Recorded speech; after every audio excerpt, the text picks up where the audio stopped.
Kalau untuk Pak Alo sendiri, kalau entry suatu saham itu ada metode lain nggak sih Pak? Yang Bapak masuk misalnya kayak nunggu di support dulu atau bagaimana? Dan tadi kan Bapak bilang tuh kalau entry tuh bisa 30 hari gitu ya Pak ya.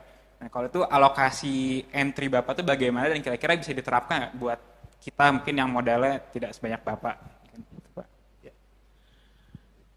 Saya tidak menunggu spot atau resisten, ya itu orang technical. Ya, saya sama sekali membeli saham itu tidak menggunakan technical, tidak lihat grafik. Ya, saya hanya based on fundamental karena kinerja perusahaan. Jadi saya tidak lihat spot. Begitu saya dapat perusahaan bagus yang murah, ya udah saya mulai melakukan pembelian. Ketika saya menemukan itu, saya nggak usah nunggu-nunggu lihat grafik, lihat satu enggak. Itu saya nggak pakai. Ya, ketika saya dapat perusahaan yang bagus dan murah, langsung saya mulai membeli, pelan-pelan membeli. Kenapa pelan-pelan? Supaya dia tidak naik harganya. Kalau dia naik kan cost saya jadi lebih mahal, harga pokok saya lebih mahal. Jadi pelan-pelan saya membelinya. Ya. Kira-kira gitu ya.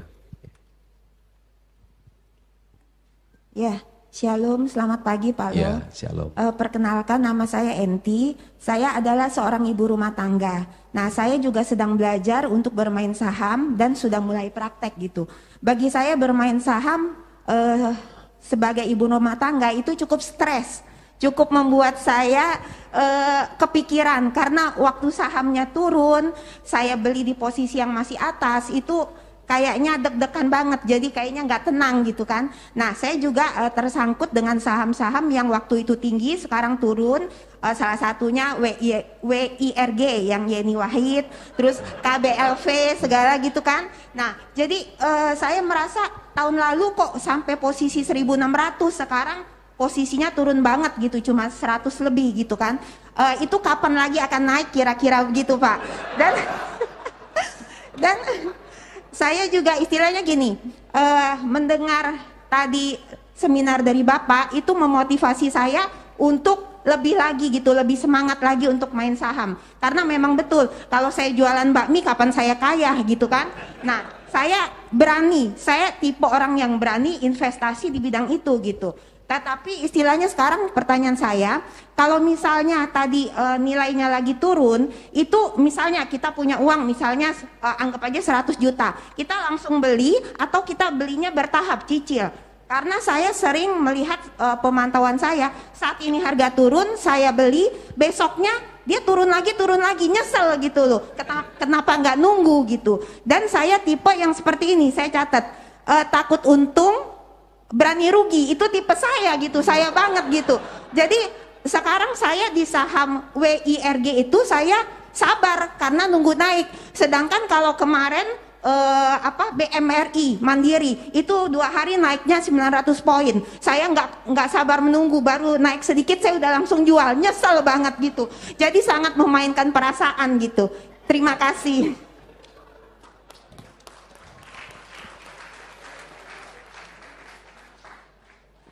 Jadi bingung pertanyaannya apa?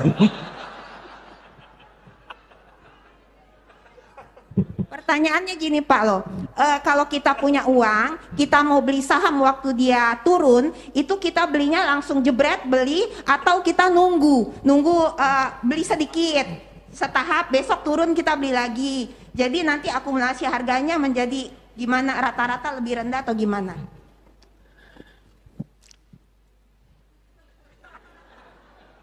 Beda ibu dengan saya ya. Ibu punya keberanian, tapi keberaniannya tidak cukup, harus punya pengetahuan. Ibu beli satu saham, valuasinya seperti apa? Apakah dia perusahaan yang bagus dan murah, atau perusahaan yang jelek, mahal? Ya kan?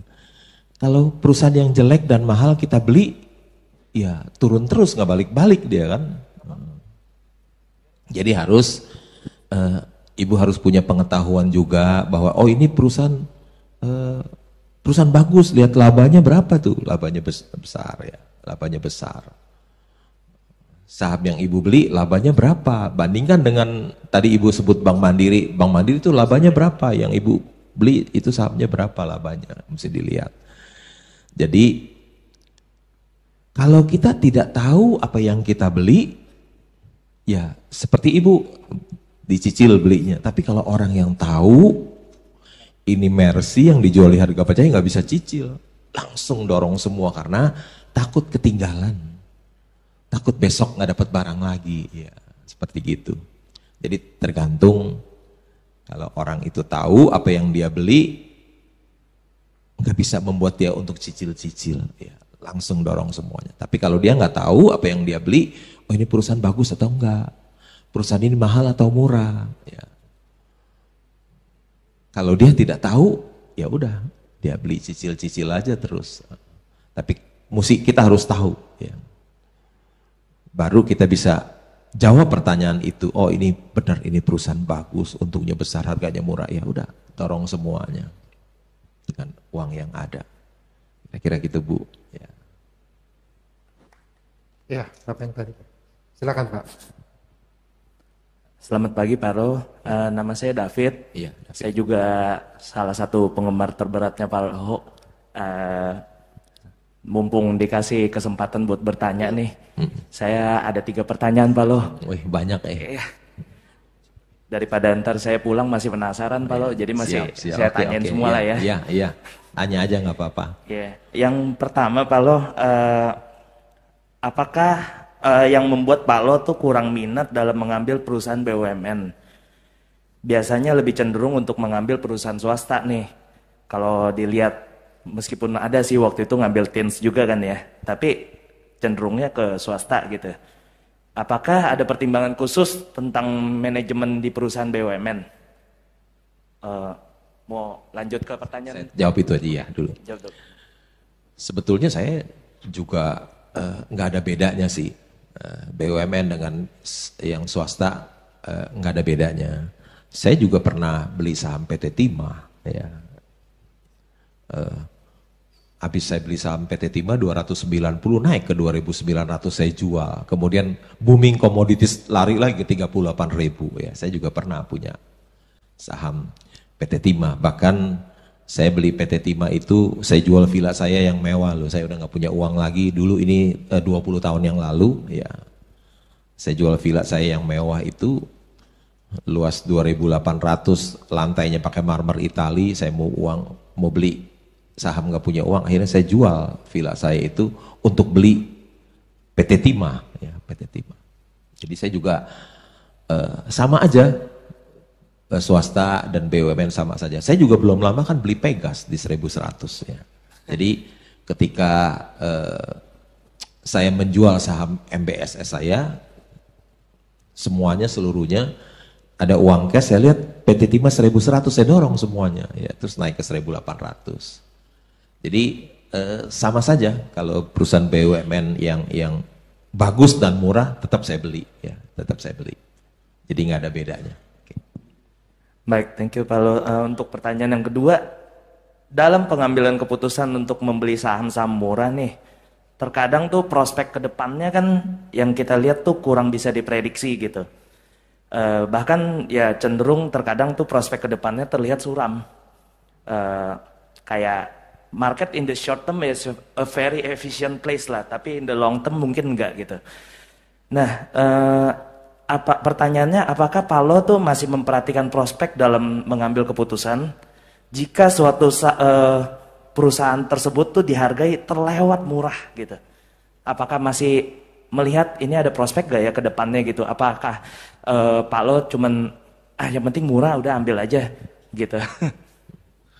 Ya tentu kita beli sesuatu lihat prospek masa depan. Masa depan nggak dilihat ya. Justru masa depan itu, prospek masa depan itu segalanya ya. Karena kita membeli saham satu perusahaan itu karena kinerjanya di masa yang akan datang ya. Banyak orang yang berkata kepada saya, kenapa beli perusahaan yang rugi ya, yang rugi. Tapi dia nggak tahu yang perusahaan yang rugi itu sekarang valuasinya kan cuma 1 triliun lebih ya, 1,7 triliun kira-kira. Padahal di dalamnya punya properti masih ada 20 triliun di dalamnya kan, orang nggak tahu ya. Di dalamnya itu banyak isinya. Memang properti lagi susah, tapi kan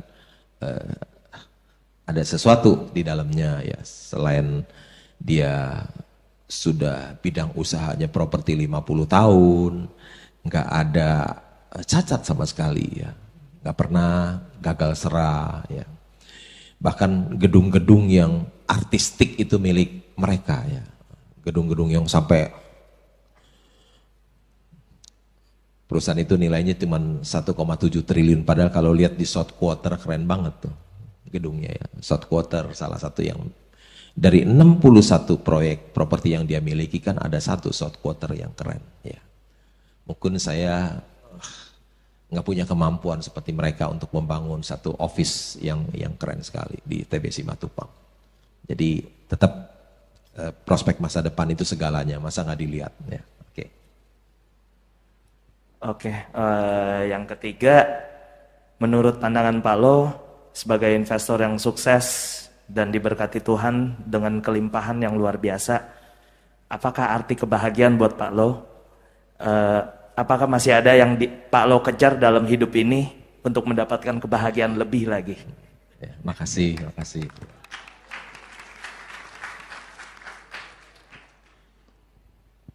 Saya suka nge-share ke teman-teman saya. Ini ada teman saya 2 ya. Saya suka nge-share, mereka jadi saksinya. Ini juga teman saya ya. Saya suka nge-share. Kalau saya ke airport, saya suka beli Starbucks pakai kartu kredit BCA, lu bayarnya Rp1, ya kan? Kalau kita beli Starbucks di airport itu pakai kartu BCA itu bayarnya Rp1. Saya share ke teman-teman saya, bahagia itu murah ya, belanja Rp1 aja sudah nikmat, saya bilang.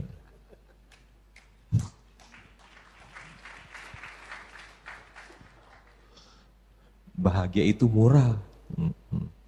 Kadang saya makan di lounge, di airport, saya pakai Mandiri Prioritas bayarnya Rp2, saya juga foto, saya share ke teman-teman saya, bahagia itu murah loh, belanja Rp2 saja di lounge udah nikmat, saya bilang. Jadi bahagia itu nggak perlu punya uang banyak. Bahagia itu kalau hati kita setiap hari bersyukur kepada Tuhan, itu udah orang yang berbahagia ya, mensyukuri apa yang dia punya ya, yang sudah dia miliki. Orang yang bersyukur adalah orang yang berbahagia, bukan orang yang uangnya banyak. Gitu ya. Ya. Saya yakin teman-teman masih banyak yang mau bertanya, tetapi satu-satu ya. Nanti pasti ada dapat gitu. Pak, silakan dulu yang ada yang mau bertanya. Shalom Pak. Ini perkenalkan, namaku Daniel. Iya. Baru ikutin profilnya Pak Lo ini, baru tadi aku searching dan lain-lain. Banyak yang aku pelajarin semuanya. Gini Pak, aku sudah coba main saham, tapi mungkin masih ada ketakutan. Nah sekarang saya mau bertanya ke hal yang lebih menakutkannya. Kayak gitu, karena kan pastikan saya sama Pak Lo mungkin modalnya berbeda. Teman-teman yang lain modalnya berbeda. Nah, tadi kan ibu yang tadi ngomong, kalau saya dagang bakmi, kapan saya kayanya? Nah, yang saya tangkap, kalau saham yang bersifat investasi itu adalah saham yang kita bermain di tempat yang bagus. Yang saya ikutin profilnya Pak Lo gitu kan, cuma naiknya kan lama. Kalau naiknya lama kan mendingan saya dagang bakmi. Sorry ya Bu ya. Karena kan pasti perputarannya lebih cepat. Jadi kan mengamankan cash flow. Sedangkan kan tadi yang saya tangkap dari seminar saham ini, kita nih ikut saham saya masih kepingin kaya lah. Kita manusia biasa ya teman-teman ya. Jadi saya mau kaya gitu dengan bermain saham. Tapi kalau misalkan dengan modal yang terbatas kita main saham, apa bisa kaya? Atau mendingan kita dagang bakmi gitu kan? Nah, sama satu lagi pertanyaan saya. Sebenarnya mafia saham itu seperti apa sih? Apakah kita masih punya harapan di dunia saham dengan modal yang tidak seperti mafia saham? Itu aja. Terima kasih.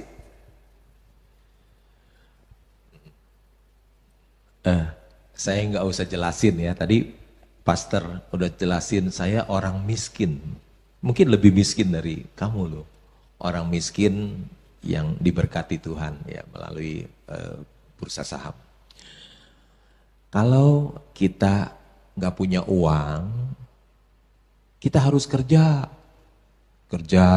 cari uang, mungkin dagang bakmi atau dagang bakmi supaya dapat uang. Kemudian kita hidup hemat dan sederhana. Sisa uangnya baru bisa dibelikan saham. Ya. Kalau uang you cuma sedikit, terus nggak mau kerja, beli saham, ya habis dong modalnya tergerus untuk biaya hidup. Jadi seperti saya pun demikian. Saya juga orang nggak punya, kerja di bank 11 tahun sebagai klerk pegawai tata usaha. Ya, gaji kecil, tentu saja klerk gajinya kecil terus. Ya. Tapi saya bisa gaji kecil, saya bisa hidup hemat, sederhana. Masih ada sisa uang untuk saya belikan saham. Ya. Ketika uang saya sudah banyak, baru saya tinggalkan pekerjaan saya. Fokus jadi seorang investor saham. Harus punya uang banyak dulu. Ya, kalau uang nggak banyak, you mesti kerja, ya harus kerja. Dagang bakmi juga boleh. Warren Buffett dulu nggak punya uang juga dia jadi loper koran, gitu ya. Jadi mesti kerja. Ya. Kapan kita boleh santai-santai hidup kalau uang kita sudah banyak? Ya, udah financial freedom. Saya keluar dari bank sebagai seorang kepala cabang karena saya merasa uang saya sudah banyak. Saya berhenti. Sampai sekarang sudah 27 tahun work from home, ya work from home. Oh nikmat loh work from home, nggak usah berjuang dengan kemacetan tiap hari, ya berjam-jam di jalan, ya tiap hari santai di rumah. Ya. 27 tahun, ketika COVID orang-orang kenal work from home ya, tapi mungkin baru setahun udah nggak tahan, tapi saya udah 27 tahun dan saya menikmati work from home 27 tahun. Jadi ingat kalau nggak punya uang harus kerja dulu. Mau kerja seperti saya di bank boleh, dagang bakmi juga boleh. Kecuali kalau udah uang banyak. Berinvestasi kalau rasa udah cuan banyak, uang udah banyak, baru tinggalkan semuanya. Kira-kira gitu ya. Oke. Baru kenal saya udah ngiringin saya nyanyi lagi tadi. Selamat siang Pak Lo. Iya.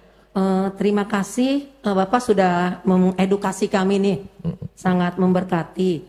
Saya ada beberapa pertanyaan Pak, tapi tadi ternyata Bapak sudah ceritakan awal Bapak dulunya kerja di bank gitu ya Pak ya. Iya.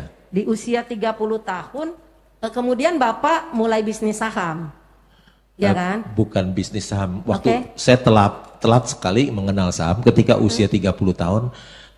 Saya kerja di bank, teman-teman saya pada beli saham. Jadi saya ikut-ikutan beli saham gitu, mulai 30 tahun. Bukan bisnis saham, saya tetap kerja ya di bank. Jadi ada sisa uang, hasil kerja ya dibelikan saham begitu. Ya, kalau saya lebih tertarik sih kepada perjalanan Bapak nih Pak, dari mulai tadi miskin sampai Bapak sangat diberkati saat ini. Kalau Bapak boleh sharing lebih lagi, saya juga mau tanyakan bahwa waktu itu kan Bapak kerja di bank itu ya. Iya. Kemudian mungkin dengan nilai nominal yang minim lah, yang tadi Bapak bilang bahwa harus kerja dulu gitu kan. Nah kan Bapak juga bilang bahwa orang kerja berapa sih ya kan income-nya. Terus kemudian apa nih Pak yang membuat Bapak sangat akhirnya Bapak terjun full di saham itu, dapat hikmat dan mungkin pengetahuan yang tadi Bapak bilang sangat penting, karena dari pengetahuan lah orang bisa tahu nih bisnis ini sehat atau enggak, perusahaan ini sehat atau enggak. Karena tadi TBK aja yang perusahaan tadi go public itu juga banyak yang dalam tanda kutip hanya menarik uang dari investor itu sendiri. Karena saya juga salah satu supplier di beberapa perusahaan TBK Pak, dan malah TBK itu yang bayarnya lebih lama dari perusahaan konvensional yang lainnya gitu kan. Kadang saya juga bertanya ini TBK apa gitu kan. Karena kan kalau sebagai kita konvensional tuh, oh kalau udah TBK kesannya kan perusahaan itu sehat, sudah melalui audit segala macam. Nah itu sih Pak, jadi mungkin saya mau minta sharing dari Bapak. Apakah Bapak juga punya mentor sebelumnya? Karena kita ini awam nih Pak di saham. Jadi bisa aja salah, maaf kayak tadi Ibu yang tadi bicara itu hanya aku nih mau kaya gitu kan. Terus akhirnya main saham dan akhirnya nggak ada untung misalnya. Terus kemudian lama gitu kan. Terus saya juga tanya mengenai apakah saat ini perusahaan-perusahaan yang bergerak di bidang sawit, perkebunan kelapa sawit dan batu bara boleh dikatakan sehat, Pak? Karena banyak nih yang saham mereka sekarang sedang diperjualbelikan gitu kan. Terus juga emas nih, Pak. Kan ibu-ibu biasa nggak mau beresiko, biasanya di emas aja gitu kan, karena emas itu merupakan mata uang atau nilai tukar gitu kan. Karena kan emas sebenarnya kalau dibeli, kalau kita bilang juga nanti nggak ada untungnya ya Pak ya. Itu sih Pak. Terima kasih Pak loh. Baru mau dikat, jangan banyak-banyak pertanyaan. jadi lupa. Pertama perjalanan hidup dulu Pak. Tadi. Oh iya, saya jadi klerek 11 tahun ya. Jadi gajinya kecil terus tuh ya.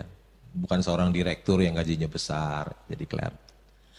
Nah, tadi menarik Ibu bilang ada batu bara, kelapa sawit ya.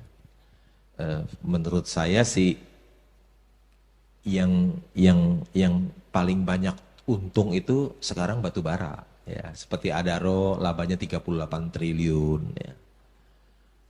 Adaro laba bersihnya 38 triliun tahun lalu ya. Kelapa sawit pun harga CPO lagi naik, sekarang main turun, jadi pada booming komoditas. Jadi batu bara, kelapa sawit pada banyak ya. Saya pribadi juga punya perusahaan tambang batu bara dan kelapa sawit ya. Cuman di satu tambang batu bara yang labanya mungkin kira-kira tahun ini bisa 5-6 triliun, saya pemegang saham nomor 2 terbesar di sana ya. Udah untung banyak sekali, saya belum lepas ya. Kemudian juga saya punya saham perkebunan kelapa sawit cukup besar ya. Cuman sedikit lagi mungkin 5% ya. Perkebunan kelapa sawit yang sudah menghasilkan sebesar 4 kali negara Singapura ya. Besarnya kelapa sawit itu 4 kali negara Singapura, saya sudah punya 4% lebih di situ ya. Sebentar lagi 5%. Jadi saya juga suka komoditas, tapi batu bara yang sangat menguntungkan sekali, tambang batu bara ya. Kalau emasnya gimana tuh? Terakhir Oke, kan emas. Emas saya liatin valuasinya mahal-mahal. Valuasinya mahal-mahal sekali, valuasi in terms of PE ya, mungkin ada PE yang 40 kali, 20 kali, sedangkan kalau tambang batu bara kan banyak yang PE-nya 1 time, 2 times ya. 1 tahun, 2 tahun udah break even ya, kalau harga batu bara tidak turun ya. Jadi sangat murah sekali. Sampai hari ini setiap hari saya beli tambang batu bara loh, masih menambah terus porsi saham saya ya. Ya, silakan. Batu bara kan baru belakangan ini menggeliat lagi ya Pak ya. Ya. Beberapa waktu yang lalu kan sempat tepar gitu kan, sampai banyak perusahaan yang kolaps, vendor-vendor yang masuk ke tambang batu bara, karena waktu itu memang sempat tepar gitu kan Pak. Ya. Baru beberapa ini menggeliat. Kemudian bagaimana sih Pak kita melihat yang perusahaan sehat itu, karena memang kami juga mensuplai ke pabrik sawit itu, salah satu pendirinya adalah mantan direktur dari Astra gitu Pak. Dan itu bagus memang Pak, sawit bagus Pak. Kalau Ibu sebut direkturnya mantan direktur dari Astra, saya udah tahu tuh, itu London Sumatera. Kira-kira betul ya, London Sumatera Plantation ya. Saya kasih tahu Ibu, London Sumatera itu sudah berdiri 100 tahun yang lalu, hari ini utangnya 0. Di kas masih ada uang nganggur 3 triliun lebih ya. Ya pasti dong, malu dong kalau nggak bayar ya pasti dong, kan perusahaannya nggak punya utang, terus di kas masih ada uang nganggur 3 triliun lebih, ya pasti aman lah Ibu. Saya mesti punya pengetahuan. Ibu begitu sebut direkturnya dari Astra, saya udah tahu, oh ini London Sumatera. Emas saya tidak beli ya karena valuasinya mahal-mahal, jadi saya masih fokus di tambang batu bara. Setiap hari saya beli ya, karena itu masih in terms of PE hanya 1-2 kali saja, jadi murah sekali, jadi saya terus membeli. Kira-kira gitu ya. Masih Ibu masih mau tanya lagi? Oke ya. Eh, memang banyak mau yang bertanya nih Pak Lo, Ya, tapi nggak waktunya apa-apa. memang ya. Santai aja, Santai aja saya ya. kan orang yang banyak waktu. Wah, berikan tepuk tangan dulu dong buat Pak Lo. Kelihatannya bisa jam 12 lebih nih Pak. Nggak Ya, apa-apa. silakan. Saya sebagai seorang sleeping shareholder nggak kerjain apa-apa, waktu luang saya banyak ya. Nggak ngurusin perusahaan, nggak punya karyawan satupun, nggak punya pelanggan satupun, kantor aja nggak punya. Ya, jadi bos juga nggak punya. Jadi orang yang paling kaya waktu saya, ya nggak ngurusin apa-apa. Jadi kalau pelayan-pelayan Tuhan jadi seorang sleeping shareholder bagus tuh punya waktu luang untuk melayani Tuhan ya. Nanti Bapak bilang ayo melayani, oh saya sibuk nih nggak punya waktu. Begitu jadi sleeping shareholder udah waktunya banyak jadi apa aja bisa ya. Ya, oke Pak, silakan. Oke. Kita dulu kita setuju dulu ya kalau misalnya ini kan banyak pertanyaan ya, banyak orang yang ingin bertanya. Tanyanya jangan banyak-banyak. Siap. Jadi semua kebagian ya. Oke. Silakan. Terima kasih atas kesempatannya. Perkenalkan saya Andre Vilo. Saya asli dari Pontianak, Pak. Jadi saya sangat mengagumi Pak Lo Keng Hong. Jadi saya ingat betul waktu itu saya aktif di edukasi pasar modal di Universitas Tanjung Pura Pontianak. Saya ingin mengundang Pak Lo Keng Hong. Tapi jam terbang beliau sangat tinggi karena beliau waktu itu ingin ke Amerika Serikat. Saya sangat ingat betul waktu itu. Jadi saya ingin bertanya, sebagai anak muda yang sudah berinvestasi dan juga saya melakukan edukasi, terutama ketika saya di kampus saya ingin minta dong saran Bapak untuk anak-anak muda, karena seringkali mereka ke distract. Mereka seringkali melihat instrumen lainnya yang mungkin tidak terlalu mereka pahami, katakanlah cryptocurrency, NFT dan lain-lainnya. Dan mereka tidak mengetahui substansionalnya. Mereka hanya masuk karena FOMO. Mereka, ya katakanlah mereka ingin ikut tren saja. Katakanlah kayak di pasar modal juga banyak juga bank-bank digital. Akhirnya juga ya kita tahu sendiri bagaimana. Mungkin tips ataupun nasihat dari Bapak kepada anak-anak muda yang ingin cepat kaya tapi tidak ingin belajar dari proses. Itu saja Pak Lo Keng Hong dari saya. Terima kasih. Terima kasih. Ya, anak-anak muda sering beli cryptocurrency tadi disebutkan daripada beli saham ya. Saya sama sekali tidak membeli cryptocurrency karena saya takut sekali ya, takut. Kenapa takut? Karena kalau saya beli saham tambang batu bara, kan ada batu baranya, mereka miliki batu baranya. Kalau saya beli saham perusahaan kelapa sawit, kan ada kebunnya. Tadi saya sebut saya punya saham, kebunnya itu luasnya 4 kali negara Singapura loh. Coba susahnya nanam kelapa sawit itu. Ya. Kalau saya punya saham bank, kan bank itu mesin pencetak uang. Ya. Orang taruh duit bunganya kecil, orang pinjam dikasih mahal. Ya. Bank itu ada, kita beli saham bank ada asetnya, ada banknya. Kalau beli cryptocurrency asetnya apa? Ayo anak muda, kalau kita beli uang cryptocurrency asetnya apa? Gak ada loh. Kalau asetnya nggak ada, jangan-jangan bisa turun jadi 0 loh. Serem kan? Saya beli saham properti yang rugi, perusahaannya lagi rugi. Tapi kan di dalamnya kalau saya hitung propertinya masih ada 20 triliun di dalam. Ya, masih ada asetnya properti 20 triliun. Jadi saya yang beresiko tinggi saya nggak berani beli. Hanya yang beresiko rendah saya beli. Yang hampir tidak ada resikonya, saya baru beli. Karena aman buat saya. Tapi beli cryptocurrency, kita nggak tahu itu aset yang menyertainya apa, kita nggak tahu, nggak ada. Serem banget jadinya. Kira-kira gitu ya. Tadi dosen nih dari Kalimantan, dari Pontianak. Ya, next yang pegang mic, silakan. Shalom Pak Lo Keng Hong, saya Zoe dari SMP kelas 3. Nah, aku tuh baru kenal saham tuh baru-baru ini gitu. Saham apa sih yang kalau Keng Hong tuh lagi cicil gitu?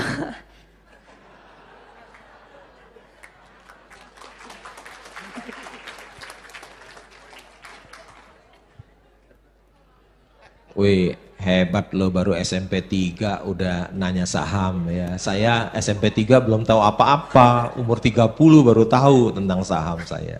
Ini SMP. Beli saham apa sih? Kalau saya sebut nanti harga sahamnya melonjak gimana?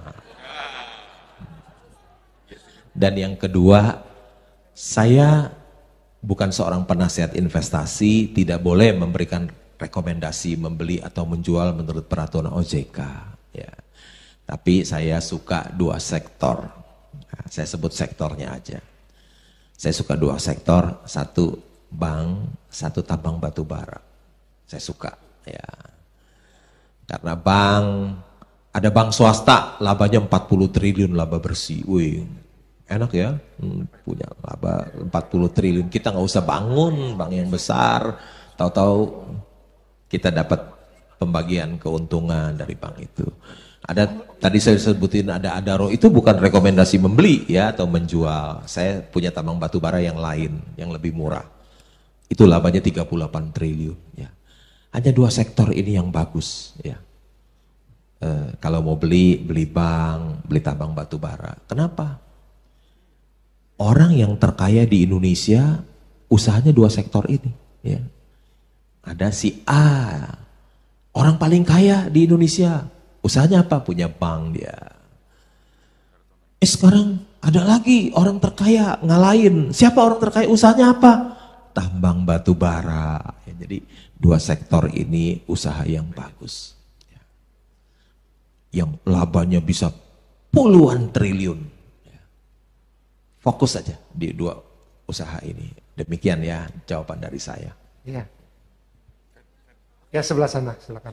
Baik, selamat siang Pak Lo. Ya. Perkenalkan nama saya Michael, berumur 24 tahun. Saya cukup concern dengan apa yang Bapak bicarakan melihat situasi dalam membeli saham. Salah satu sektor yang mungkin saat ini saya baru concern, barusan itu adalah bagian sports dan entertainment. Mengingat kita sudah memasuki industri 4.0, sebentar lagi 5.0, di mana akan lebih banyak dominan dengan kegiatan internet.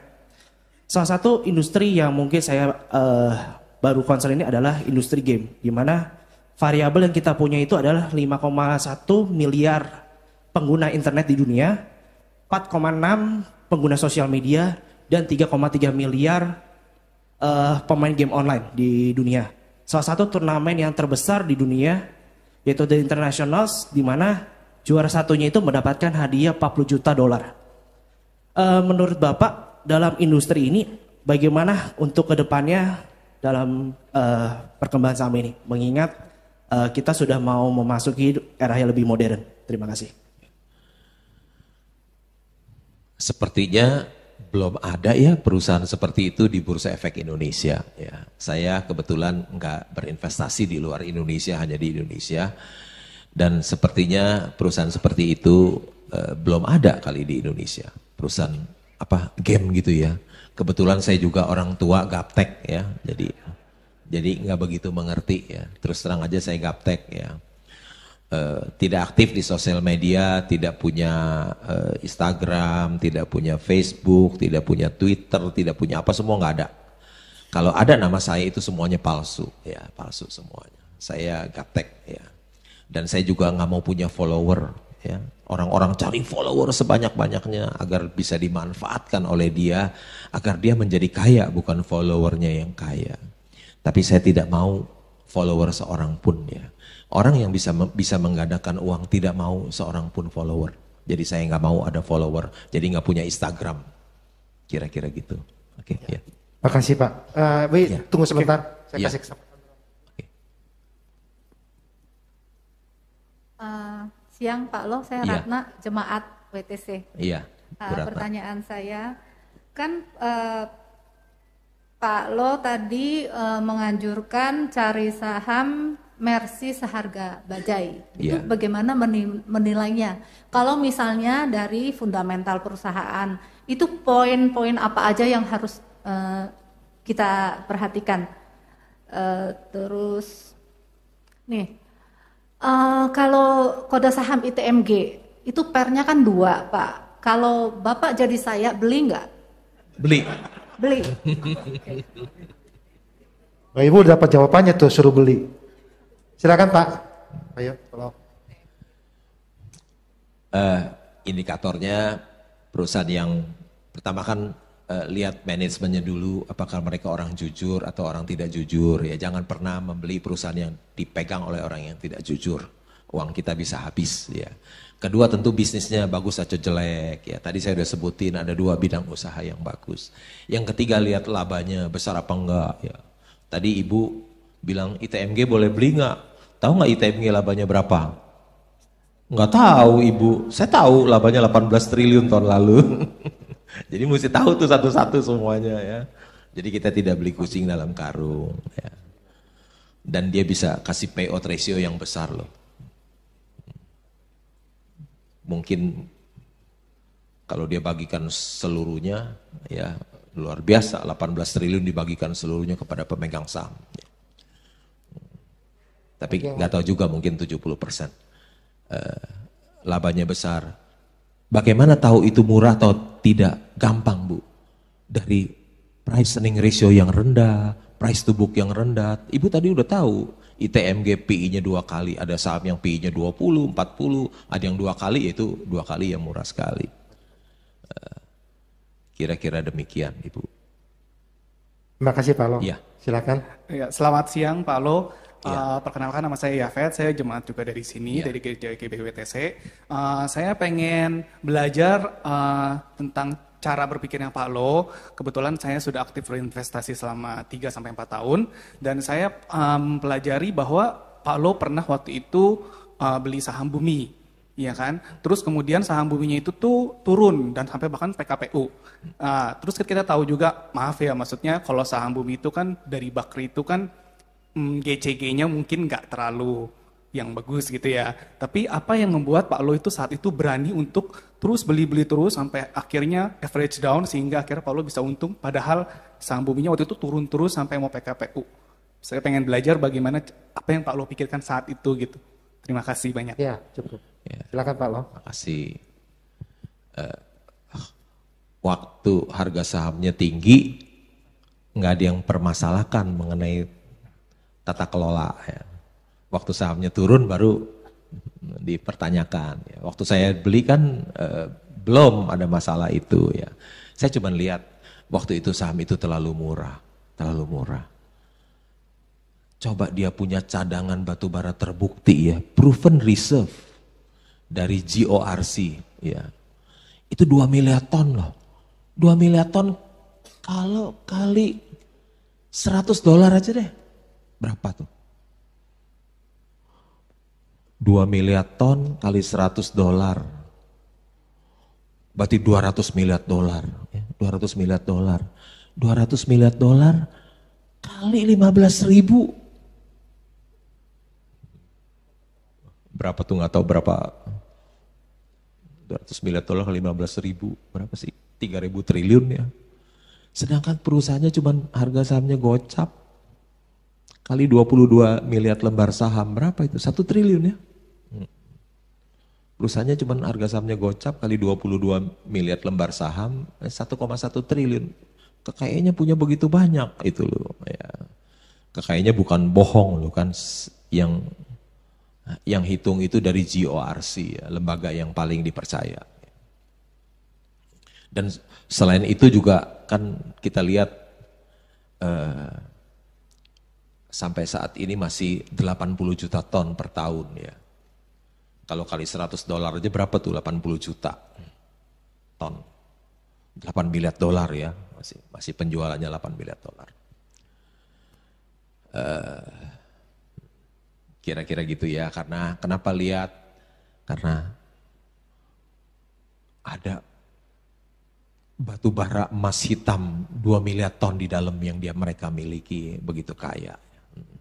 Kira-kira gitu, oke.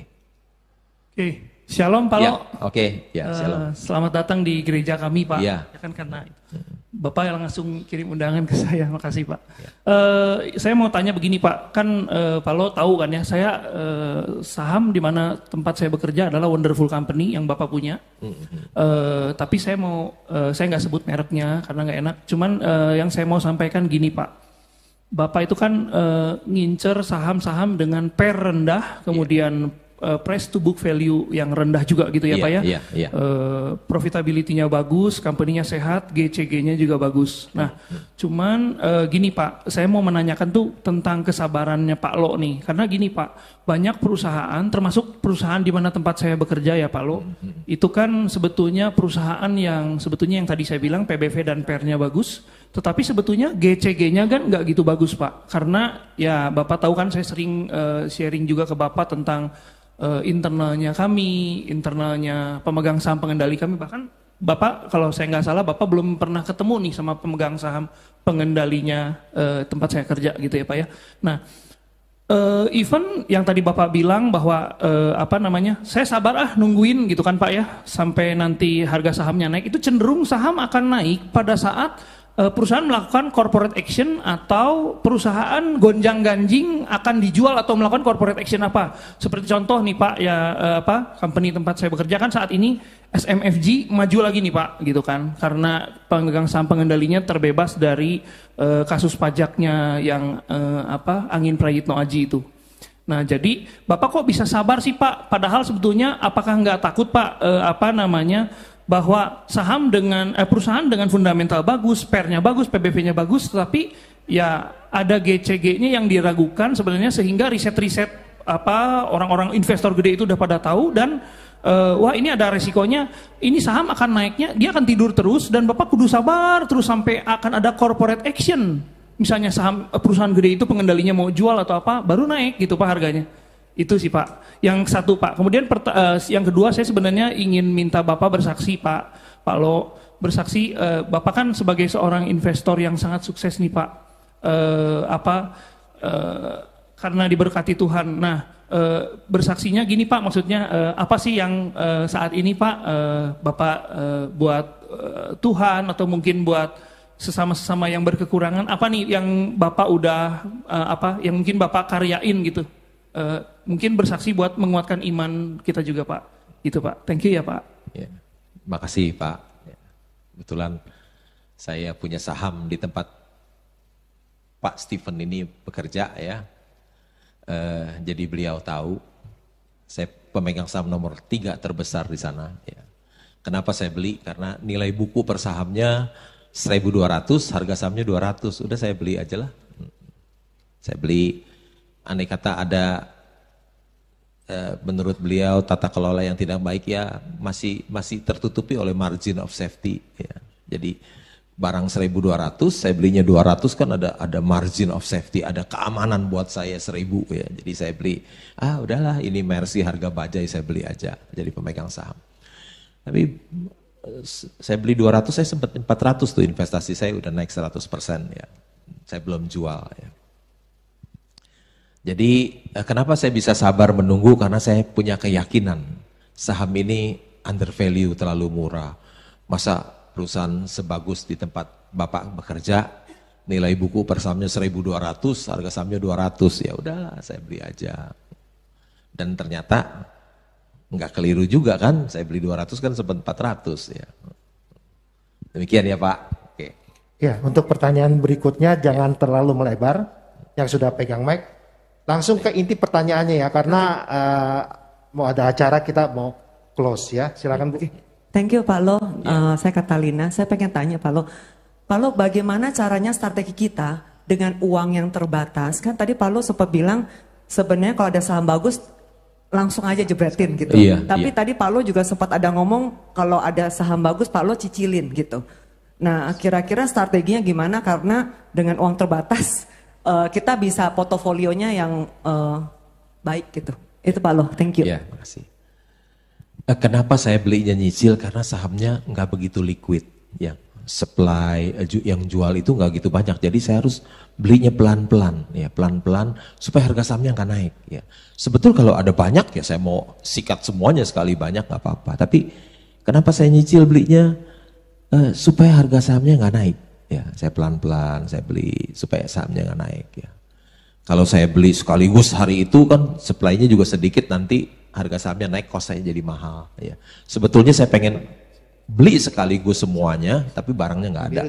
Jadi saya mesti cicil pelan-pelan, ya Pak. Ya Bu.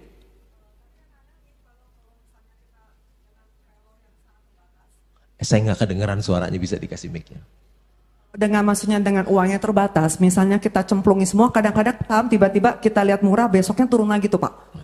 Maksudnya strateginya yang Pak Lo kira-kira bisa berikan kepada kami gitu. Thank you Pak Lo. Kalau saya misalnya tadi saya ada satu perusahaan yang saya bilang saya pemegang saham terbesar nomor 3 di situ. Kalau saya beli misalnya dia nilai buku per sahamnya 1.200, saya beli di 200. Terus saham itu turun ke 150. Saya tambah beli lebih banyak loh. Wah, enak ya.